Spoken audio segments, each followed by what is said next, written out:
Assalamualaikum warahmatullahi wabarakatuh. Bismillahirrahmanirrahim. Alhamdulillahirabbil alamin. Allahumma shalli ala sayyidina Muhammad wa ala sahbihi ajmain. Rabbi shrah li sadri wa yassir li amri wa hlul 'uqdatam min lisani yafqahu qawli. Para bapak, para hadirin rahimakumullah. Kemarin kita sudah membahas masalah betapa dahsyat dan pedihnya kematian. Rata-rata manusia kalau ditanya takut mati. Ini secara umum. Kalau ditanya benci dengan kematian. Kalau kita lanjutkan pertanyaan itu, apa yang menyebabkan mereka-mereka itu benci, takut akan kematian? Jawabnya sederhana. Rata-rata manusia yang ibadah ataupun tidak beribadah yang Islam, pertanyaan itu hanya dijawab karena kita kurang bekal. Padahal kalau kita telusuri, kita angan-angan kenapa manusia itu banyak yang benci, banyak yang takut akan kematian. Kalau memang takut dan benci terhadap kematian itu disebabkan karena kurang bekal, maka orang itu akan selalu memperbanyak ibadah, memperbanyak amal soleh sebagai bekal setelah kita hidup di dunia ini. Tapi ternyata yang paling disedihkan bukan karena dahsyat dan pedihnya kematian, bukan. Karena kita tergantung dan kita gantungkan dengan keadaan yang hidup. Kalau pertanyaan itu terus dilanjut, kenapa kita takut mati? Karena anak kita belum jadi orang, belum rumah tangga, masih banyak kecil. Ya, ini yang menyebabkan kita, sehingga kita takut akan kematian, kita benci akan kematian, bukan mendambahkan amal soleh. Karena kematian, ketakutan kematian itu hanya disebabkan karena dengan urusan duniawi. Oleh sebab itu, kalau kita benar-benar takut akan kematian, begitu dahsyat, pedih kita menghadapi kematian ini, maka kita akan berlomba-lomba untuk selalu menambah diri dalam hidup ini sebagai amal soleh. Seperti doanya yang diajarkan oleh Rasulullah, waj'alil hayata ziyadatan lana fi kulli khair. Ya Allah, tambahkanlah dalam hidup kami ini untuk selalu menambah dalam kebaikan. Jadi kita hidup di dunia ini berusaha setiap saat, setiap waktu kita bisa menambah dalam kebaikan. Ini merupakan bekal kita untuk menghadapi kematian. Waj'alil mauta rohatan lana min kulli syarrin. Ya Allah, jadikanlah kalau memang kita mati ini jadikan sebagai peristirahatan, sebagai pemberhentian diri kami dari melakukan dosa dan maksiat, sehingga kita dalam menjalani hidup ini kita akan selalu berhati-hati untuk selalu menambah diri dalam kebaikan, berhati-hati jangan sampai kita untuk selalu menambah dalam dosa dan maksiat. Inilah sungguhnya manusia ini kalau benar-benar takut kematian akan berusaha untuk selalu menambah ibadah kepada Allah Subhanahu wa ta'ala. Akhirnya diteruskan dalam hadisnya Rasulullah, betapa nikmatnya orang mukmin ketika menghadapi sakaratul maut. Betapa nikmatnya orang-orang mukmin ketika menghembuskan nafas yang terakhir menghadap Allah Subhanahu wa ta'ala, yang dinamakan naza. Inilah pencabutan ruh terakhir yang dilakukan oleh malaikat Israel. Kalau kita melihat ini maka kita akan susah. Tapi hadisnya Rasulullah kita diberikan kegembirian, diberikan bocoran oleh Rasulullah. Kalau kita benar-benar orang yang mukmin, ketika kita najak mengembuskan nafas yang terakhir menghadap Allah Subhanahu wa taala, kita akan diberikan fadl oleh Allah Subhanahu wa taala, diberikan anugerah oleh Allah Subhanahu wa taala berupa surga. Ya, inilah rahmat dan fadlnya Allah Subhanahu wa taala, anugerah dari Allah Subhanahu wa taala.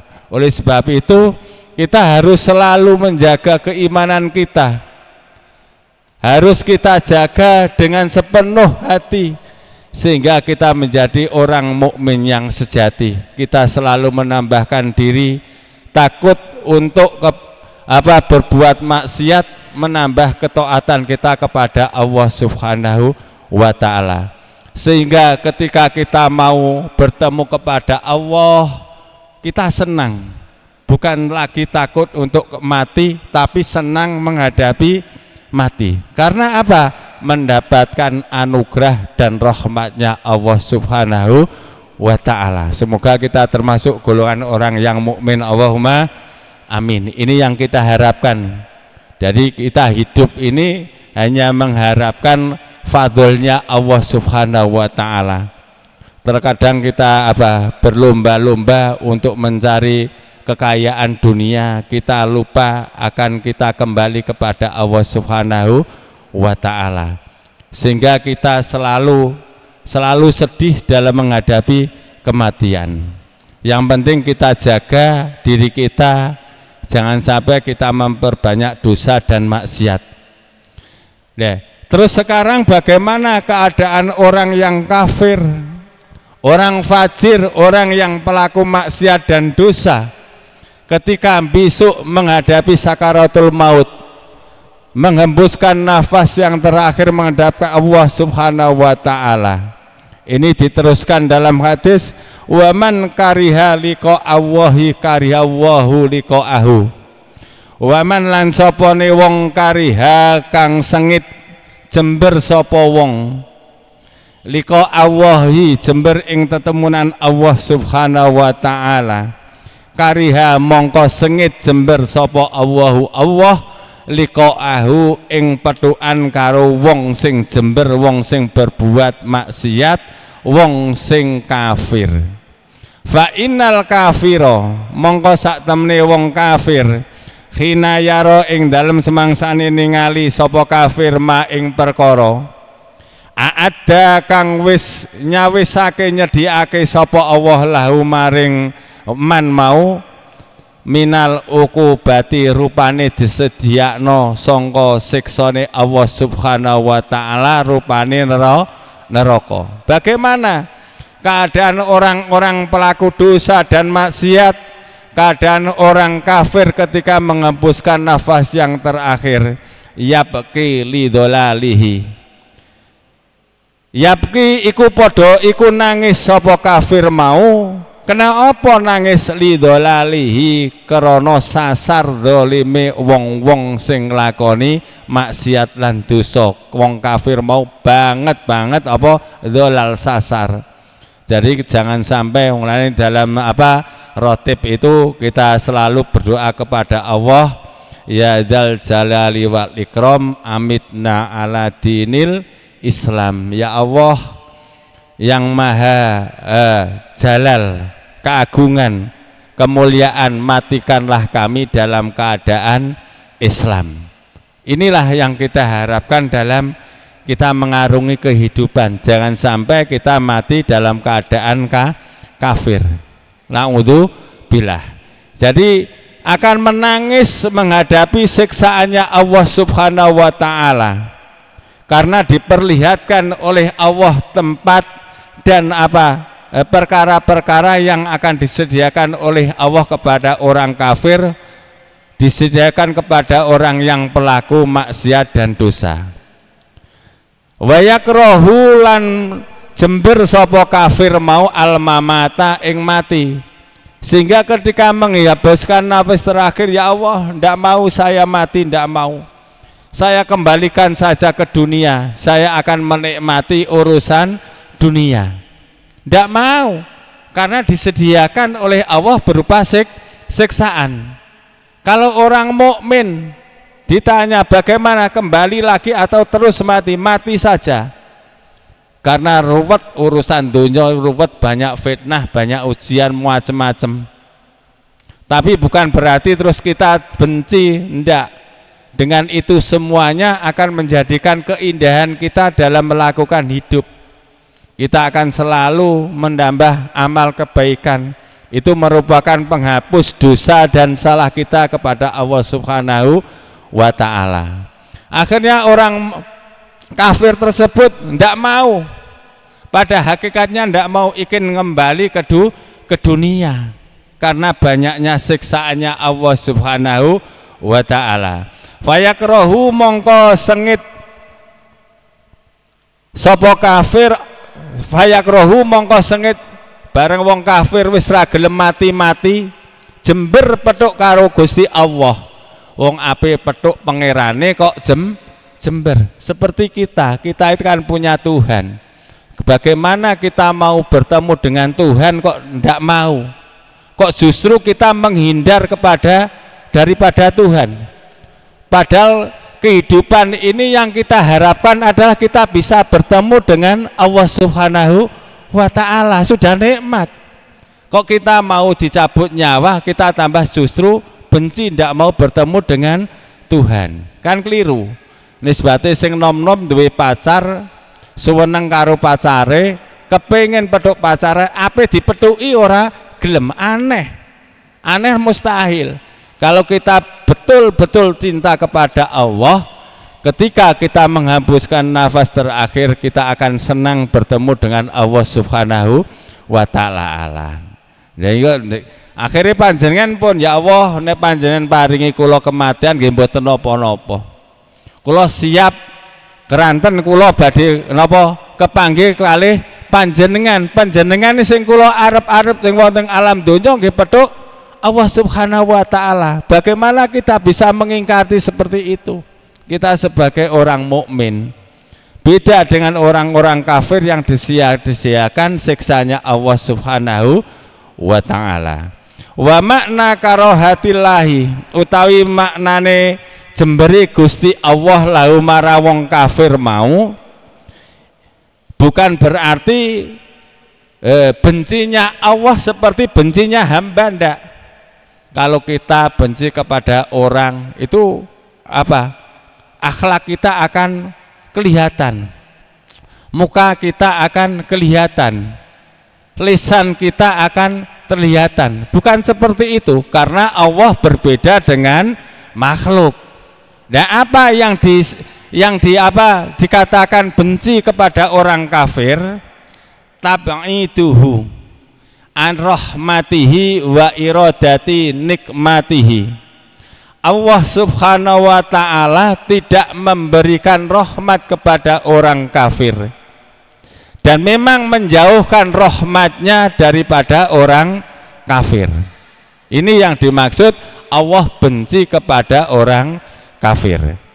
Lal karohiyati allati yal masyaqqah, bukan benci yang kita alami, benci berat, pokoknya petuk apa rivalis sing jemberen, yo wis gak gelem, petuk wae ora gelem. Allah bukan seperti itu, bukan sama dengan makhluk. Li annahu la yaliku isnatuha ila wa ta'ala, karena kebencian seperti yang dialami makhluk tidak pantas disandarkan kepada Allah Subhanahu wa ta'ala. Maksudnya kalau kita dibenci Allah, kita dimurkai Allah, berarti kita dijauhkan dari rahmatnya Allah. Mulai kita berdoa dalam surat Al-Fatihah, ghairil maghdubi alaihim walabbolin. Kita tidak termasuk golongan orang-orang yang dimurkai Allah Subhanahu wa ta'ala. Maksudnya dimurkai, dijauhkan dari rahmatnya Allah Subhanahu wa ta'ala. Qala dawuh sapa As-Sauriyu, Sufyan As-Sauri, laisa ora ana apa maknal hadisi, maknane hadis kalau wau bencinya Allah terhadap orang kafir, cintanya Allah kepada orang-orang mukmin. Iku annahubbaum sak temene senenge wong mukmin liko awahi ing tetemunan Allah Subhanahu wa taala iku sababu hubbillahi, dadi sebabe cintane Gusti Allah lahum marang mukmin. Wala anna karohatahum sababul karohati, lan ora sak temene sengete wong kafir iku sadadai sebab likorati, dadi sebab sengete Allah Subhanahu wa taala. Bal ghordu balik sing utawi kang disejo iku bayanun nerangake, bayanu waswihim nerake sifate wong mukmin. Bi annahum karana sak temene wong mukmin iku yuhibbuna padha demen sapa wong mukmin liqa Allahi ing tetemunan Gusti Allah, khina ahabba ing dalem langikane seneng sapa Allah liqa ahum ing tetemunan wong mukmin. Yang dimaksud hadis tersebut bukan karena Allah benci dan cinta kepada orang-orang mukmin dan orang kafir, akan tetapi itu menunjukkan sifat-sifatnya orang mukmin ketika besok menghembuskan nafas yang terakhir itu akan dicintai oleh Allah Subhanahu wa taala. Dengan cintanya Allah inilah akan memunculkan diri orang-orang mukmin cinta kepada Allah, bertemu dengan Allah Subhanahu wa taala. Bismillahirrahmanirrahim. Bataudihuhu annal mahabbata sifatulillah. Utawi penjelasane Sufyan As-Sauri iku annal mahabbata sak temene seneng iku sifatun, dadi sifat lillahi marang Allah Subhanahu wa taala. Jadi sifat cinta itu dimiliki oleh Allah Subhanahu wa ta'ala. Bagaimana ketika Allah sudah cinta kepada hambanya? Karena orang-orang mukmin itu orang-orang yang dicintai oleh Allah Subhanahu wa ta'ala. Termasuk kula panjenengan, mugi-mugi klebet tiyang sing didemeni karo Gusti Allah, Allahumma amin. Sehingga wa mahabbatul abdi utawi senenge kawula robbau ing pengerene abdun iku tabiatun anut laha marang mahabbai Allah Subhanahu wa taala. Sehingga karena Allah cinta kepada orang mukmin, kita ditakdir oleh Allah menjadi orang mukmin, kita akan ikut cintanya Allah, yaitu kita cinta kepada Allah Subhanahu wa ta'ala.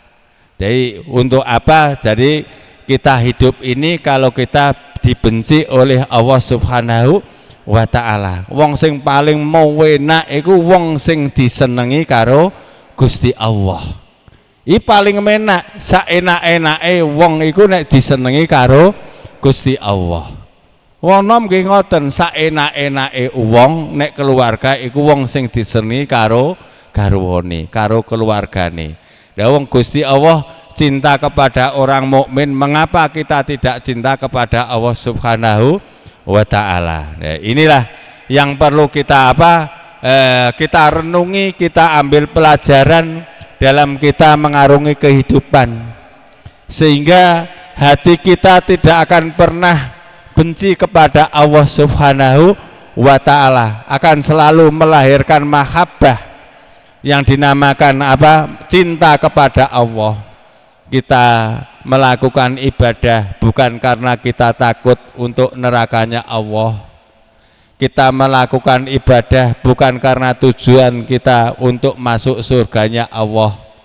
Tapi ibadah kita tujuannya adalah kita cinta kepada Allah, betapa besar rahmat dan nikmatnya Allah yang diberikan kepada hambanya. Ini adalah tingkatan yang paling tinggi dalam pengabdian diri kepada Allah Subhanahu wa ta'ala. Rata-rata tiang niku purun ibadah niku keranten apa? Wedi karo nerakane Gusti Allah. Ya Allah, nek aku ora sembayang, nek aku ora poso, sumben aku dilebokno nerakane Gusti Allah. Ana nek sing ibadah ya Allah, kula tak ibadah dumateng panjenengan. Kula kok nglampahi sedayane perintah panjenengan supados kula mlebu swarga.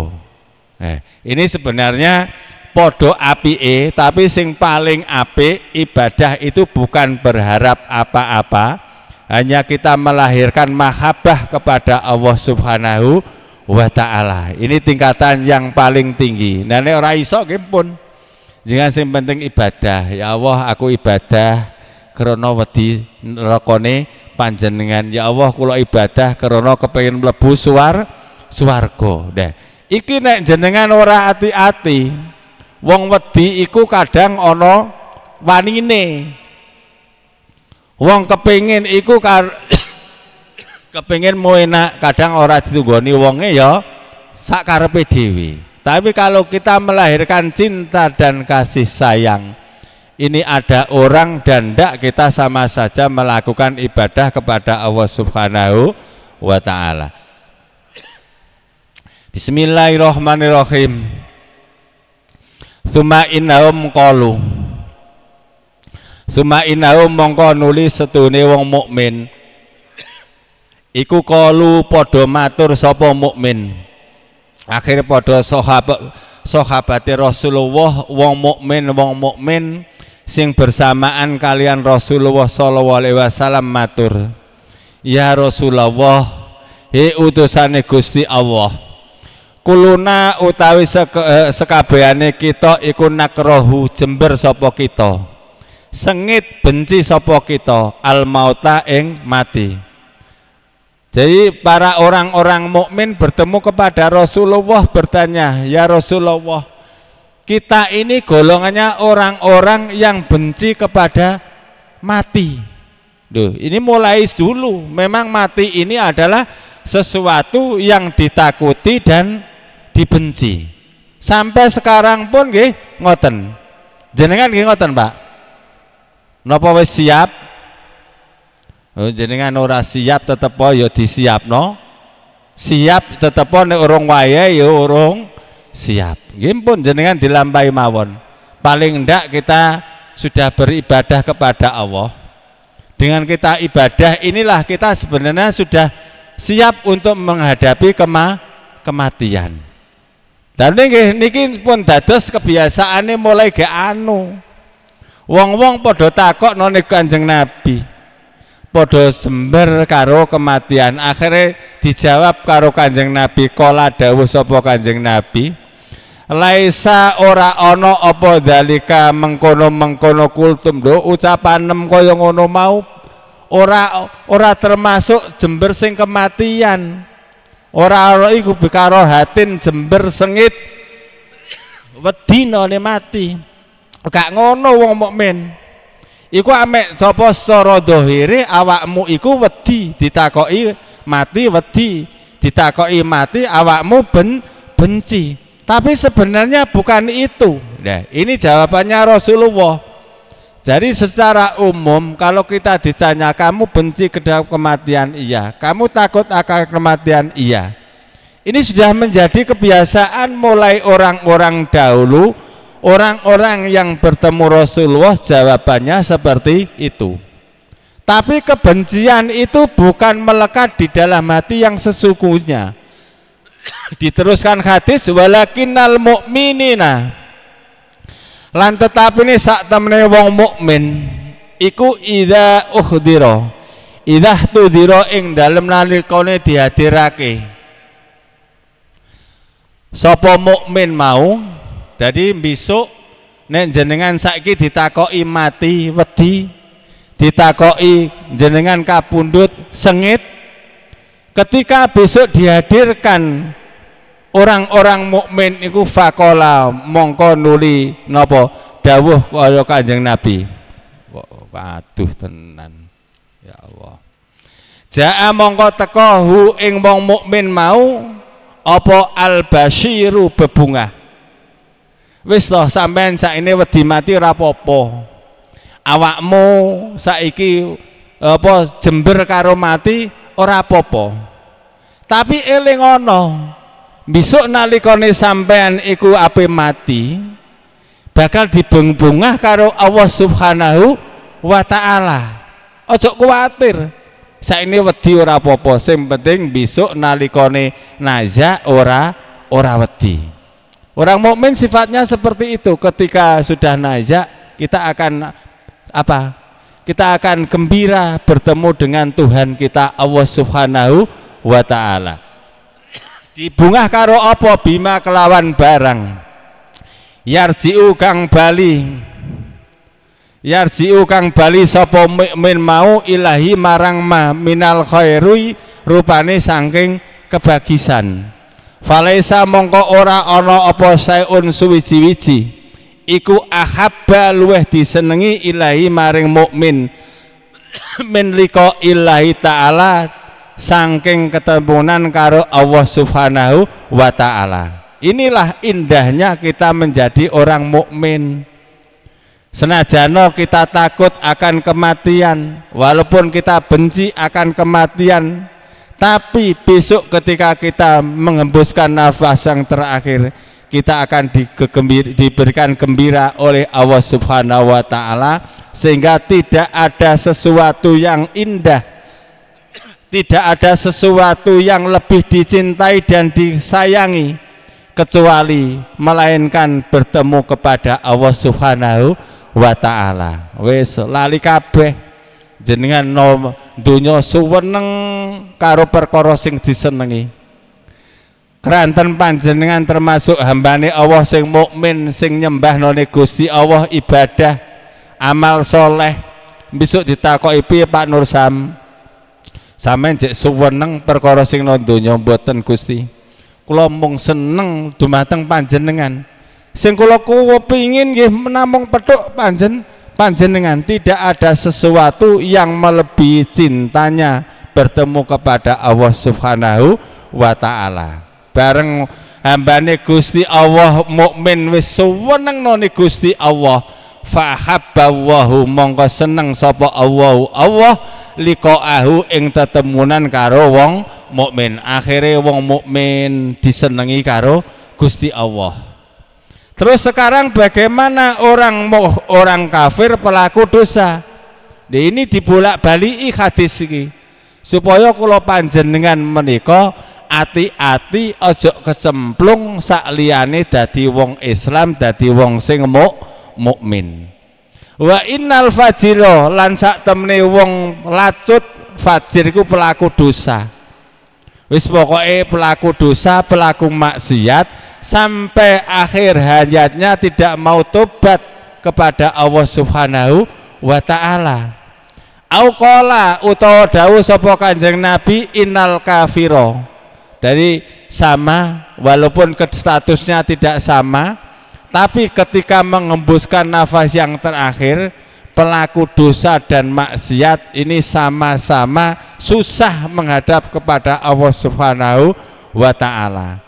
Jadi wong sing pelaku dosa maksiat, wong kafir iku ida uhtudira ing dalem nalikane dihadirake sapa fajir lan kafir mau, jaa mongko teko hu ing none kafir fajir mau apa an-nadhiru malaikat sing meden-medeni bima kelawan barang huwa kang utawi kafir iku irun bali ilahi marang minasyari rupane sangka apa keelekan siksa fakariha mongko apa benci liqa Allahi ing tetemuan karo Gusti Allah Subhanahu wa taala. Jadi sampeyan wong pelaku dosa, wong kafir, ini ana malaikat teko diwedeni nisbate panjenengan ora wedi diwedeni ya sok ana kono ana petengan iku setane akeh ana gedruwone akeh iku anu jelas. Tapi ini sudah jelas dari malaikat sing bagian meden-medeni wong kafir, wong pelaku dosa iku lho panggonanmu serem iku sok ben sampean nang jero kono, sampean diobong nang kono, diobong ora makan, disiram banyu ora teles. Ya manggon nang neraka, Pak. Nek jenengan nang donya diobong makan, tapi nang neraka jenengan ora makan, tapi ngrasakno lorone setengah mati. Ora kok mati tapi setengah mati. Dhewe wong lara iku nek setengah mati ya wis paling pedih, paling parah. Itu besok ketika menghadapi siksanya Allah Subhanahu wa ta'ala. Sehingga orang-orang kafir, orang-orang pelaku maksiat dosa ini sangat benci, sangat takut menghadapi kematian. Sehingga karena takutnya orang fajir dan kafir, Allah juga benci kepada orang-orang kafir dan pelaku maksiat. Semoga kita semuanya dijaga oleh Allah Subhanahu wa ta'ala, bisa mengendalikan diri hawa nafsu kita untuk melakukan maksiat dan dosa. Semoga kita diselamatkan oleh Allah, selalu mendapatkan anugerah fadlnya Allah dan rahmatnya Allah Subhanahu wa ta'ala. Allahumma amin ya rabbal alamin. Al-Fatihah.